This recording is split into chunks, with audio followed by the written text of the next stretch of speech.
Assalamualaikum warahmatullahi wabarakatuh. Bismillahirrahmanirrahim. Alhamdulillahirrabbilalamin. Allahumma sholli ala sayyidina Muhammad wa ala ali sayyidina Muhammad. Mari kita lanjutkan materi kita. Kita review sebentar sebelumnya. Kita sudah membahas tentang persamaan diferensial linier homogen order n dengan koefisien konstan. Ya, bagaimana penyelesaiannya sudah kita bahas. Nah, selanjutnya untuk kesempatan kali ini kita akan membahas tentang persamaan diferensial linier yang non homogen. Masih di yang koefisien konstan. Ya, bedanya untuk yang ini PD-nya masih linier, lalu ordernya masih order yang tinggi, koefisiennya juga masih yang konstan ya, belum yang variabel. Yang berbeda hanya letaknya pada sifatnya non homogen ya. Nah, di sini bagaimana kita bisa menyelesaikan bentuk PD tersebut? Sebelumnya kita ulang kembali seperti apa bentuk umum PD linier yang non homogen ya dengan koefisien konstan ya. Jadi bentuk umum PD linier non homogen order n dengan koefisien konstan adalah yang memenuhi persamaan 4.7 ini dengan A0, A1, A2 sampai AN-nya itu berupa konstanta bilangan real dengan A0-nya tidak sama dengan 0. Lalu karena ini non homogen berarti fx-nya juga tidak sama dengan 0. Fx di sini adalah sembarang fungsi yang memuat variabel x ya, yang tidak menjadi koefisien y ya. Lalu di sini kita ingat kembali kenapa ini disebut dengan PD linier, karena yang menjadikan ini linier itu, yang menjadi fokusnya adalah Y dan turunan-turunannya. Kalau Y dan turunan-turunannya linier, berarti PD tersebut kita katakan PD linier. Di sini langsung kita bahas tentang bagaimana cara menyelesaikannya. Ya, di sini penyelesaian umum persamaan diferensial 4.7 dapat dinyatakan dengan Y sama dengan YC plus YP. Ya, untuk YC ini biasa kita sebut dengan fungsi komplementer, sementara YP ini biasa kita sebut integral khusus atau partikular integral, atau ada juga yang menyebutnya solusi partikulir atau partikuler. Maksudnya sama saja, tuh ya. Di sini kenapa disebut integral khusus? Karena berupa solusi khusus yang tidak memuat sembarang konstanta. Jadi pada YC masih memuat sembarang konstanta, sementara YP tidak memuat sembarang konstanta. Nah, selanjutnya bagaimana cara kita untuk mendapatkan YC dan YP? Itu ya. Untuk YC ini fungsi komplementer YC dicari dengan cara sebagaimana menentukan solusi umum persamaan 4.7 jika fx sama dengan 0. Ya, dengan kata lain, YC merupakan solusi umum persamaan diferensial homogen yang berkorespondensi dengan persamaan 4.7. Jadi, bisa dikatakan ya, YC ini merupakan solusi umum saat kita membuat ini jadi homogen. Ini kan awalnya non homogen karena fx-nya tidak sama dengan 0. Jadi saat kita mau mendapatkan YC, kita jadikan fx-nya ini sama dengan 0, lalu dicari solusinya dengan menggunakan langkah-langkah PD linier homogen yang sudah kita pelajari sebelumnya ya, dengan cara dicari dulu persamaan karakteristiknya, lalu akar-akar karakteristiknya, lalu diperiksa apakah akar-akarnya itu sama atau berbeda. Kalau sama nanti bagaimana, itu sudah kita pelajari sebelumnya. Itu ya, jadi saya rasa tidak ada masalah untuk mendapatkan YC. Ya, jadi dibuat efeknya sama dengan 0. Nah, selanjutnya untuk mendapatkan YP atau integral khusus atau solusi partikulir ya, dapat kita lakukan dengan beberapa cara ya. Untuk kali ini ya, dalam pembahasan ini kita hanya akan mempelajari dua metode ya. Yang pertama kita bisa gunakan metode inverse operator. Lalu yang kedua, kita bisa gunakan metode variasi parameter. Nah, dalam video kali ini kita pelajari satu metode dulu, yaitu menggunakan metode inverse operator. Ya. Nah, jadi selanjutnya di sini kita akan bahas bagaimana mendapatkan fungsi YP ini ya, agar mendapatkan solusi umum dari PD 4.7 ini ya. Bagaimana kita mendapatkan fungsi YP dengan menggunakan metode inverse operator. Itu ya. Oke, di sini untuk langkah-langkahnya sebagai berikut. Ya, jika misal kita ada persamaan diferensial sebagaimana PD 4.7 yang mana ini merupakan PD linear non homogen order n dengan koefisien konstanta.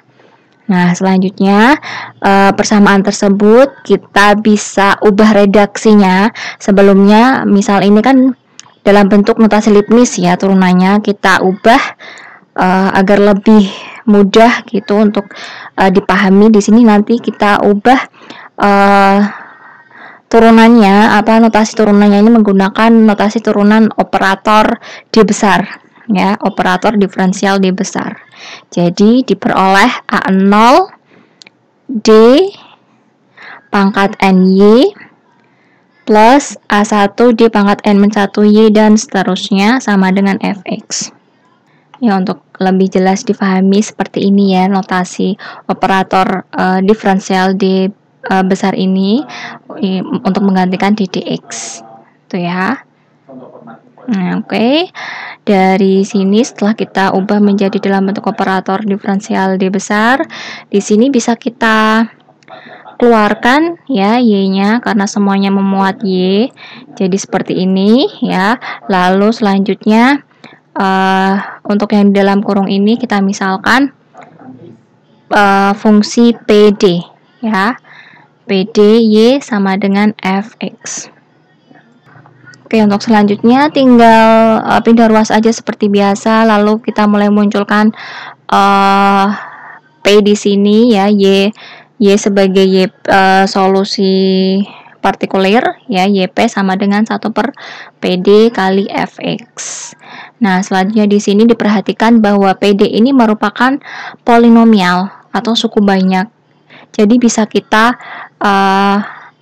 ubah ya, bisa kita tulis dalam bentuk pemfaktoran seperti ini ya. Kita ubah menjadi bentuk perkalian beberapa faktor seperti ini. Lalu dikali Fx. Nah, selanjutnya YP dapat diperoleh dengan menyelesaikan persamaan diferensial linear order 1 secara berantai pada persamaan ini.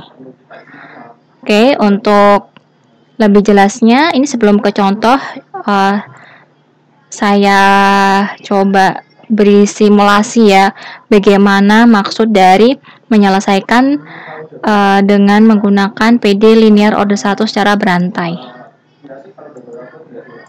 Ya, ini sebagai contoh saja ya. Misal ada YP ya, kemudian PD-nya itu ya setelah kita pecah ya menjadi bentuk pemfaktoran seperti ini, misalnya menjadi perkalian 3 faktor ini yang di dalam kurung ya, lalu sekali Fx. Nah, selanjutnya untuk menyelesaikannya kita lakukan pemisalan ya secara berantai. Kita lakukan dari belakang dulu.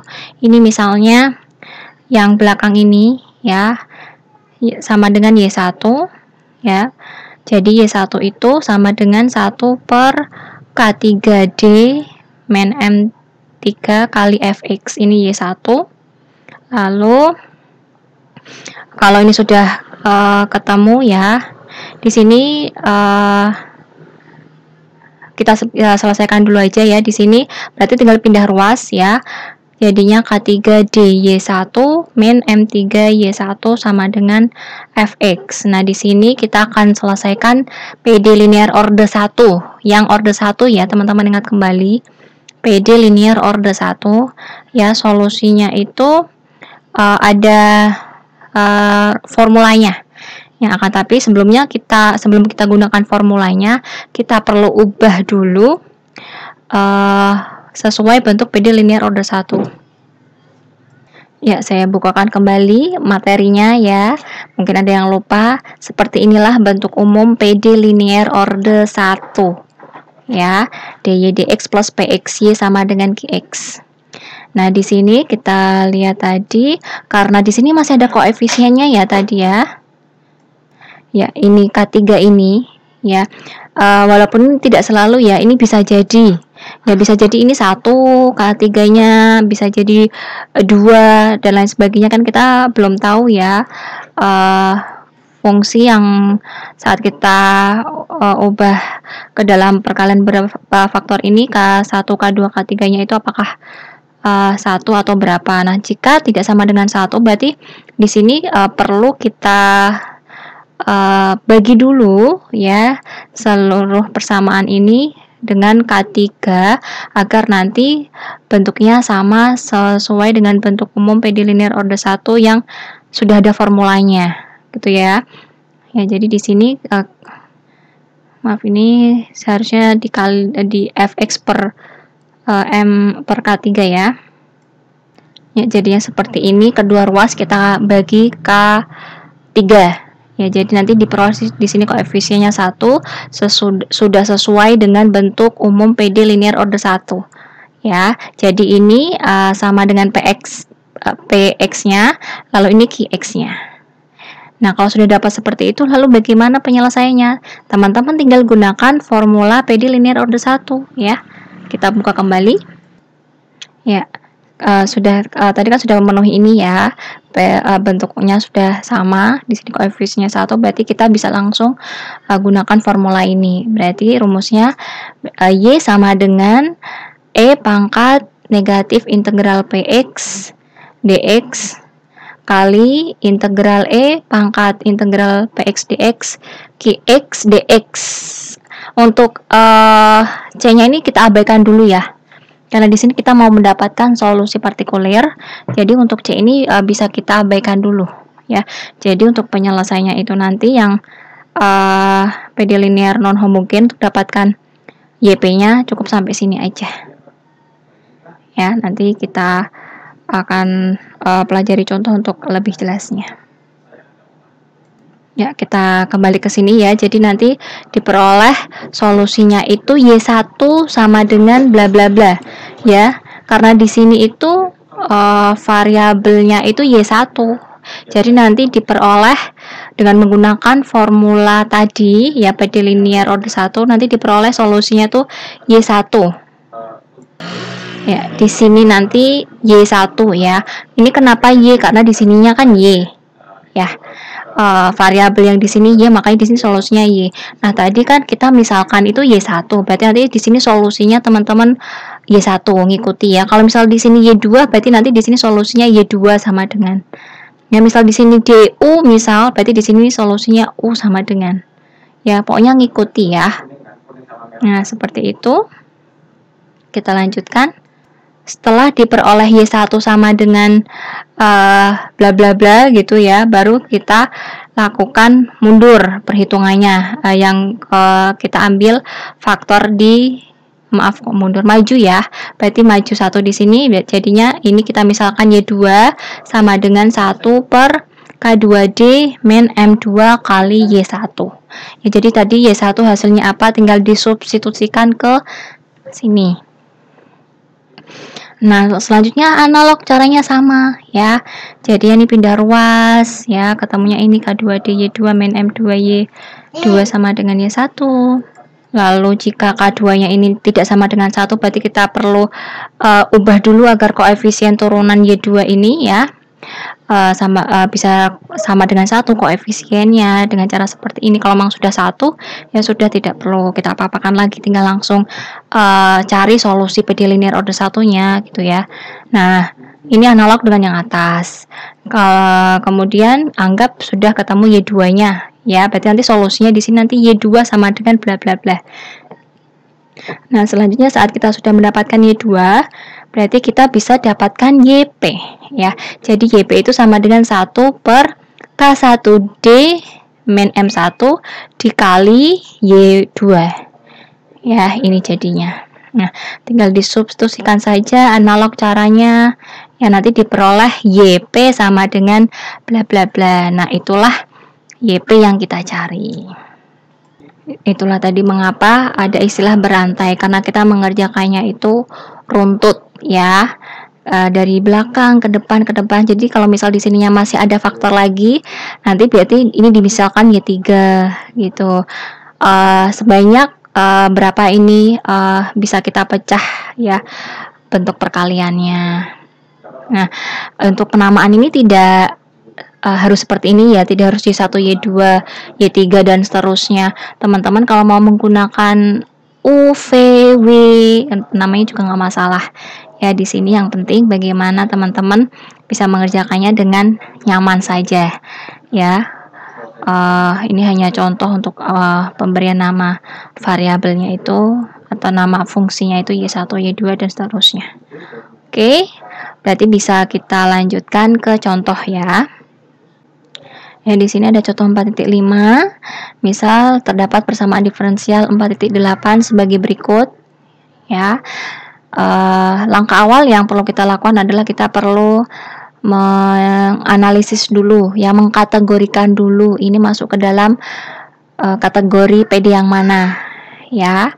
Nah, di sini kalau kita perhatikan ini PD-nya order 2, ya, karena turunan tertingginya 2. Berarti ini bisa kita kategorikan order tinggi. Lalu PD-nya linier karena Y maupun turunan-turunannya tuh bersifat linier, ya. Lalu PD-nya ini non homogen. Ya, kenapa? Karena fx-nya sama dengan E pangkat 3x atau fx tidak sama dengan 0. Ya. Lalu koefisiennya di sini karena koefisiennya 1, negatif 3 dan 2 berarti ini dengan koefisien konstanta.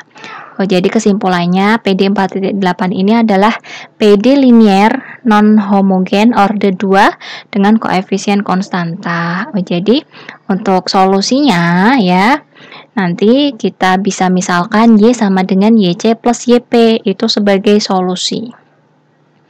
Nah, selanjutnya berarti kita perlu mencari nilai atau fungsi ya, fungsi YC dan YP itu apa.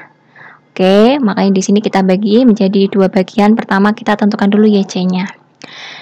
Untuk mendapatkan YC ya, kita, sebagaimana yang sudah kita pelajari sebelumnya bahwa ini kita misalkan sama dengan 0 atau kita anggap fx-nya itu sama dengan 0. Ya. Jadi setelah kita buat sama dengan 0 fx-nya, lalu kita cari persamaan karakteristiknya. Dari sini kita peroleh persamaan karakteristiknya yaitu m kuadrat min 3m plus 2 sama dengan 0.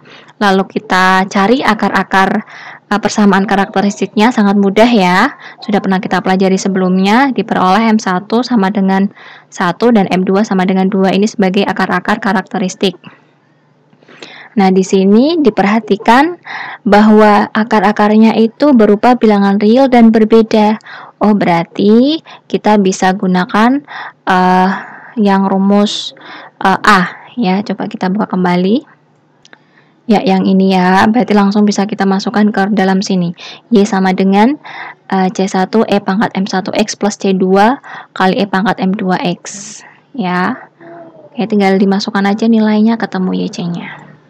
Ya, di sini diperoleh YC sama dengan C1 E pangkat X plus C2 kali E pangkat 2X. Selesai, itu YC ya. Selanjutnya kita cari YP ya. Di sini untuk YP-nya kita akan gunakan metode inverse operator Jadi langkah awal kita ubah dulu notasi turunannya menjadi operator diferensial D besar ya, diperoleh seperti ini. Ya, lalu kita keluarkan Y-nya. Ya, dari kurung diperoleh D kuadrat min 3D plus 2 dalam kurung Y sama dengan E pangkat 3X. Nah, kalau ini fx-nya kita tulis kembali ya, jangan dibuat 0 lagi seperti yang YC.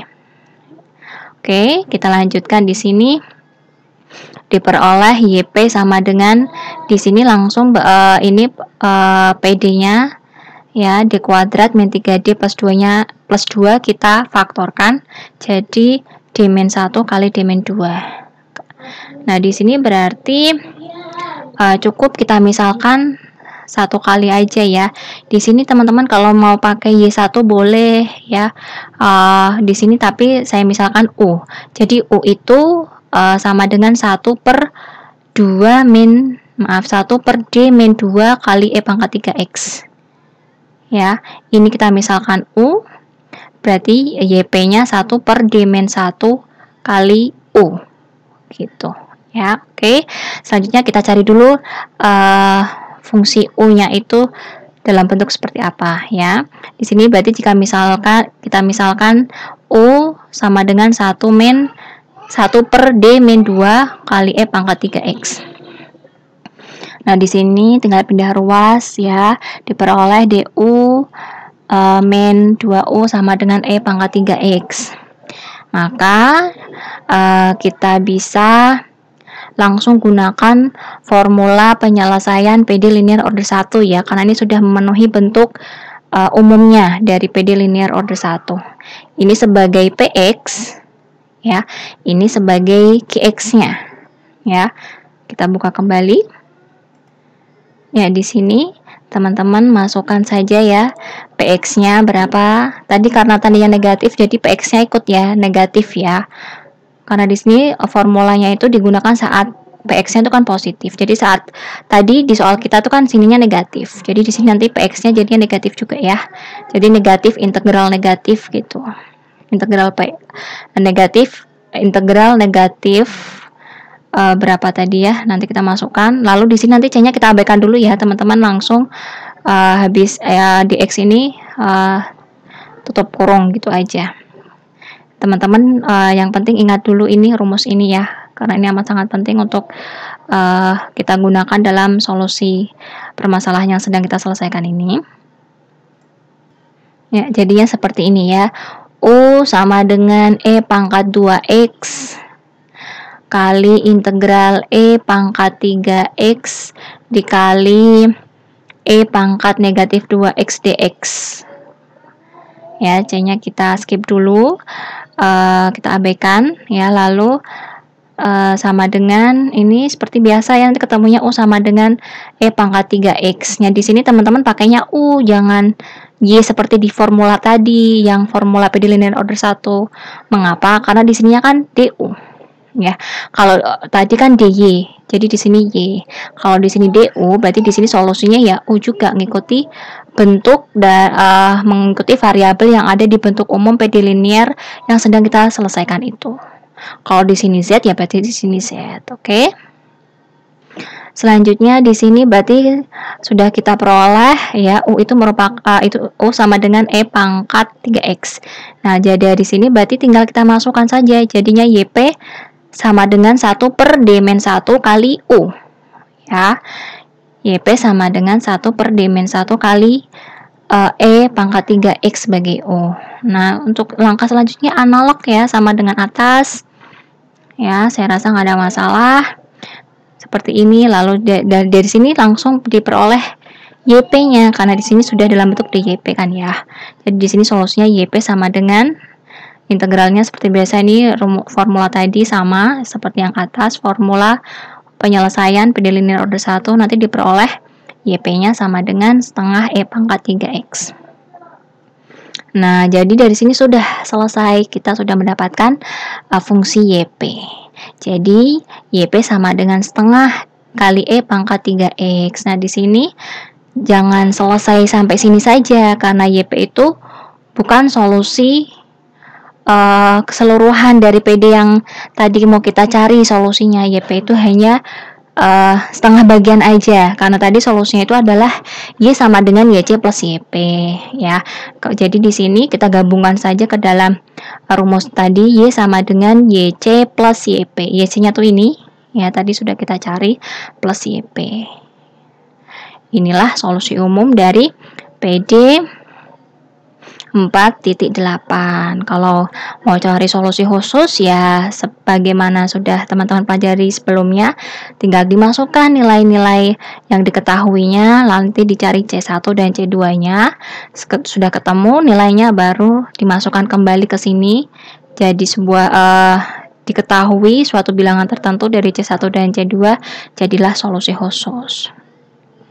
Seperti itu ya. Saya harap bisa memberi gambaran kepada teman-teman terkait metode inverse operator. Sering-sering latihan agar teman-teman memahami konsep ya, bukan memahami contoh. Kalau contohnya seperti itu, terus soalnya berbeda dari contoh, nanti teman-teman akan apa bingungnya ya. Ini untuk yang tadi itu, ini pas yang YP yang kita peroleh itu pemfaktorannya cuma 2 ya. 2 perkalian ini. Kalau misal nanti 3 atau 4 atau 5 sampai sebanyak itu, saya harap teman-teman jadi tidak ada masalah ya, yang penting paham konsep. Jadi teman-teman kerjakan dari belakang lalu maju. Jadi misalkan U, V, W dan seterusnya sampai nanti diperoleh sampai ke depan sini, YP sama dengan 1 per faktor yang paling depan ini dikali dengan yang fungsi yang terakhir kita dapatkan sebelumnya itu ya. Itu metode inverse operator. Kalau teman-teman perhatikan, metode inverse operator ini ada kelemahannya ya, ada kelebihan, ada kelemahan. Kalau dibandingkan dengan metode yang satunya, yang nanti akan kita pelajari insya Allah di next video itu, lebih simple ini. Ada yang mengatakan seperti itu ya, dan beranggapan seperti itu. Mungkin pendapat berbeda ya, wajar.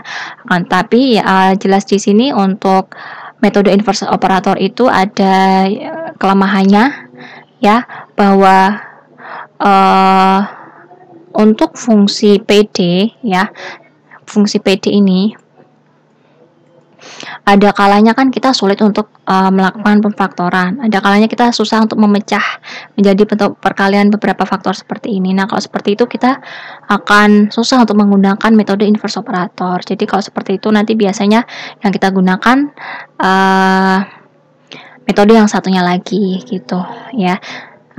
Sekali lagi, ada kelemahan dan kelebihan.